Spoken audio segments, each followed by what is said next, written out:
Hello everyone, this is Kirya Does Things. I'm Kirya, and this is another F1 Fantasy episode. Today we're going to talk about the Miami Grand Prix, and as you can clearly see, I used the Limitless chip. I decided to do that, and it was a mixed bag, a result of I guess a decent result, but not exceptionally well. Mainly because it seems like we lost out compared to the guys that used the Limitless in the previous race. But still, thankfully, the whole Lando Norris win happened, so that meant that it wasn't that terrible, because after the sprint it looked pretty bad because Norris had the DNF, as you can clearly see here and if you remember. So thankfully the race was decent enough for us that used Limitless, and specifically these 5 drivers, that it was good enough. Obviously all of the drivers did okay, and the teams did very well also. So after the Limitless chip in Miami in the 358 points, I am currently number 2021 position in the world, and I am 9th in Greece. As I said, the goal is to finish top 10 in Greece, and I guess maybe top 2000 or to top 1000 maybe in the world.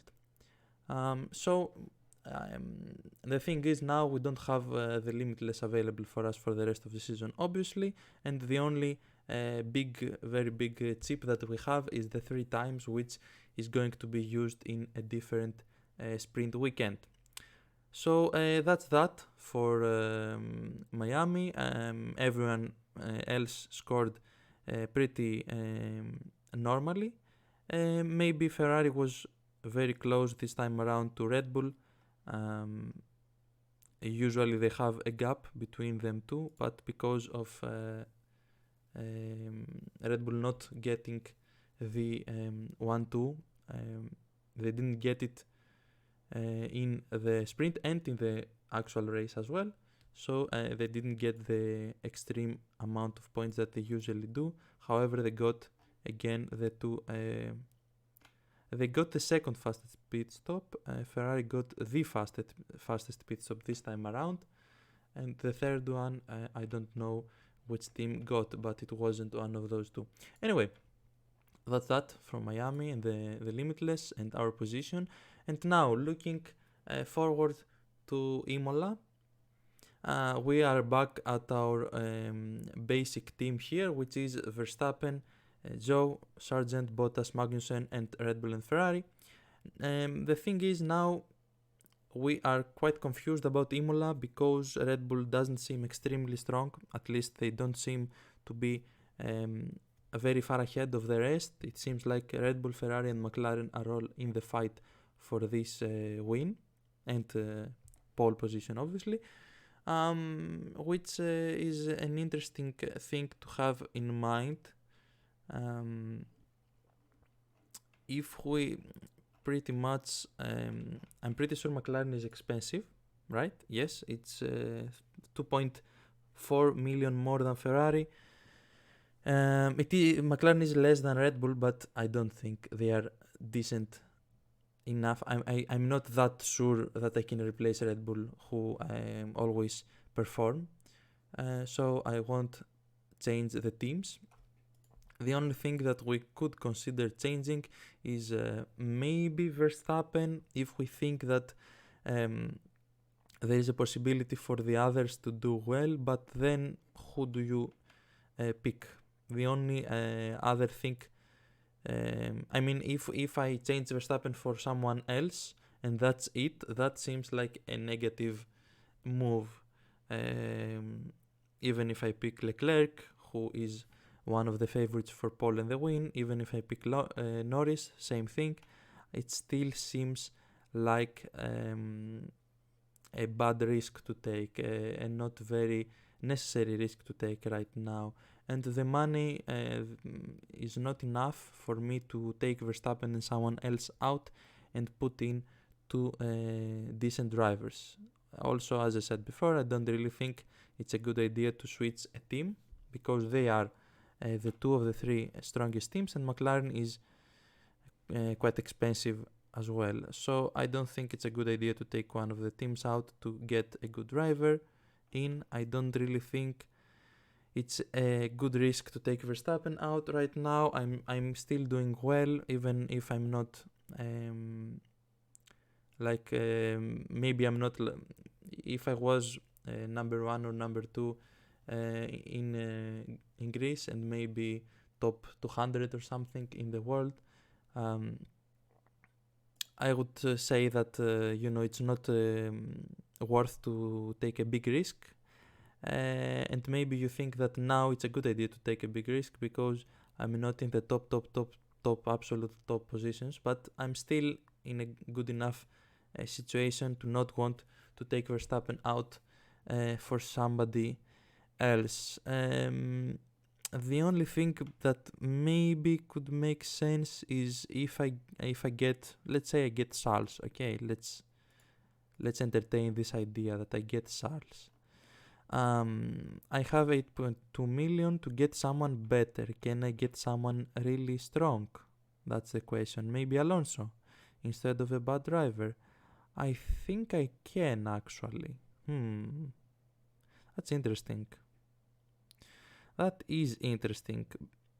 The thing is, how much hope do I have on Leclerc and Ferrari, or maybe in Lando? And I don't know the answer to that one. So maybe I can go. I think Alonso is 16.6, so I can only do that by taking Magnussen out, who usually gives decent points anyway. As you can see, his total for the season is 49 and Alonso's is 70, so it's not a big difference. So maybe still the risk is not really good. However, the only thing that maybe points out to taking a risk like that is maybe if I actually take a risk and it pays off in this race, for example, I get a decent advantage compared to the guys that have Verstappen, who probably the guys that I'm fighting with right now have Verstappen in their teams. The top teams right now have Verstappen, so maybe if everyone has Verstappen and I go for somebody else and it pays off, it really pays off and I can get a big advantage. But I don't know if it's worth it, man. It's Verstappen. He always does it. He always ends up winning, or his bad result is a second place. So it's quite a big risk. But the only thing I could go for is like this, or maybe instead of Alonso, we stay with Magnussen and then take someone out of these guys, like maybe Bottas or Sargent. Let's say I take Sargent out, and then I can go for Stroll or maybe Tsunoda, maybe something like that. I don't know. Maybe I can upgrade one more, if it's even an upgrade, because I don't know. It's kind of random sometimes with the back markers. Sometimes they qualify badly and they get positions. Sometimes they qualify well, they lose positions, and you don't really know who will do what.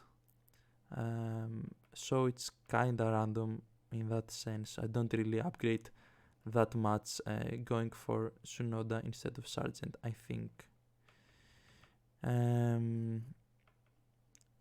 Maybe I do just because Sargent is more prone to some DNFs, but it's really not that big of an upgrade as it seems, at least for F1 fantasy purposes. In general, of course, it is an upgrade, but that's not the point of this game.